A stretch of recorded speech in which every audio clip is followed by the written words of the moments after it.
Hannibal Barca'dan tarihin gördüğü ilk savaş dehası diye bahseder savaş tarihçisi Theodor Eyrut Dach.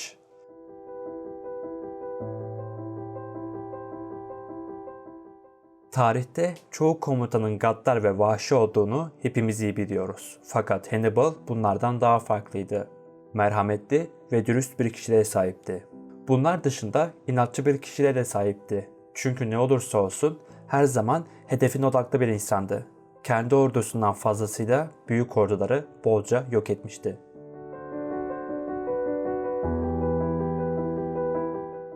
Milattan önce 240 yılında Kartaca'da doğdu. Yani günümüz için Tunus diyebiliriz. Hannibal'ın Hamilkar adında yine Kartaca'nın soylu bir komutan olan babası vardı ve Hannibal küçük yaşlardan itibaren babası tarafından şahsi olarak eğitildi. Çok küçük yaşlarda savaşlara katılmaya başlamıştı ve babasına öğrendiği en önemli şeylerden biri Kartaca ile Roma arasında gerçekleşen 1. Pön Savaşı'ydı. Hannibal bu savaşların etkisinde kalmış, Roma'ya daha çocukken bile kin beslemeye başlamıştı. Hatta Hannibal ad portas diyorlardı Romalı anne babalar. Anlamı ise Hannibal kapıda.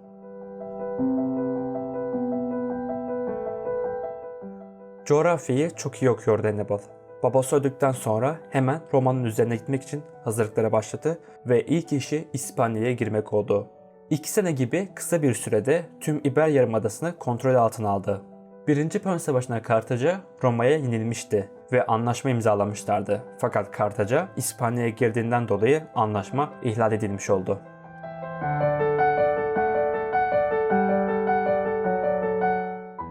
Hannibal yavaş yavaş Roma'ya doğru ilerliyordu. İlk olarak Roma'nın dostlarından Saguntum'a saldırdı ve yenildi. Bundan dolayı da savaşı Roma'ya taşımaya karar verdiler. Böylece 2. Pön Savaşı başlamış oldu.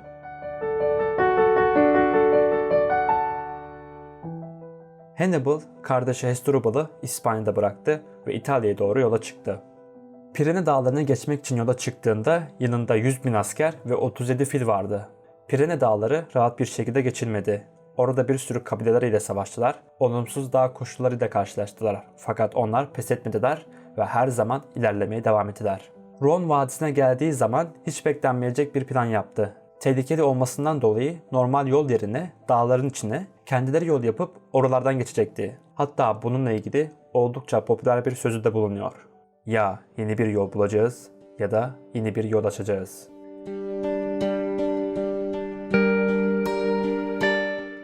Hannibal'ın başarılarını duyan ve zamanında Roma'nın onlara yaptığı zulmü unutmayan Keltler de 15.000 kişilik bir orduyla Hannibal'ın ordusuna katılmıştı.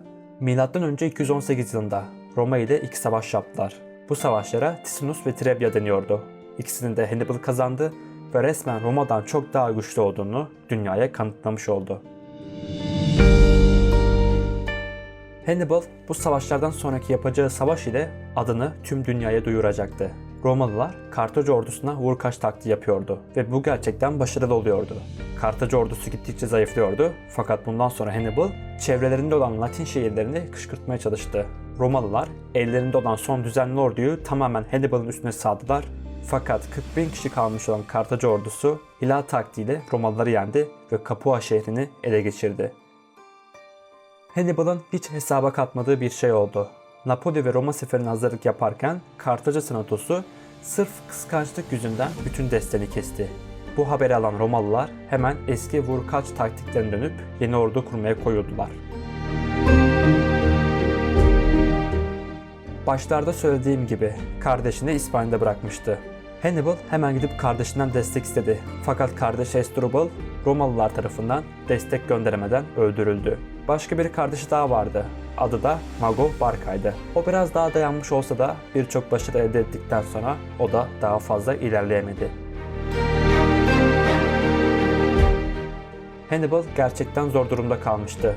Bunun üstüne bir de Roma konsülü olan Scipio oldukça güçlü bir orduyla Afrika'ya saldırmıştı. Bunu duyan Hannibal yurdunu korumak amacıyla geri döndü ve bu olaydan 1 yıl sonra gerçekleşen Zama Savaşı'nda yenildi. Ayrıca bu Zama Savaşı sırası deniz üzerinden gelen kardeşi Mago Barca da denizdeyken öldü. Bu olaydan sonra ağır bir antlaşma imzaladı Kartacalılar.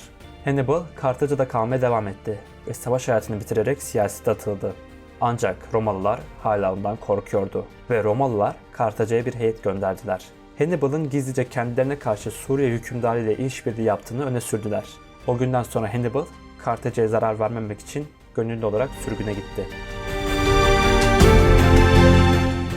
12 yıl sürecek olan Antakya, Ermenistan, Efes ve Gevze durakları ile birlikte Anadolu sürgününde Romalılar tarafından sürekli izlenen Hannibal, gittiği her yerde hükümdarlara tüyolar verir. En sonunda Suriye, Romalılara yenilince kendi hayatını tehlikede görür ve ilk olarak Ermenistan'a, sonra da bugünkü Gebze ve Bursa yakınlarındaki Bitanya krallığına sığınır. Bu krallık da Romalılar tarafından yıkılınca, söylenenlere göre Hannibal, Roma'yı şu her günkü derdinden kurtaralım diyerek M.Ö. 182 yılında yüzünde bulunan zehri içip intihar etmiştir. Atatürk, Hannibal'dan her zaman övgüyle bahsediyordu. 1934 yılında Atatürk mezarını arama ve onun adına bir anıt yaptırma fikrini ortaya atmış olsa da bu olay 1981 yılında gerçekleşti. Gebze'de yapılan kazılarda bir mezar bulundu. Fakat bu mezarın kime ait olduğu hala bulunamadı.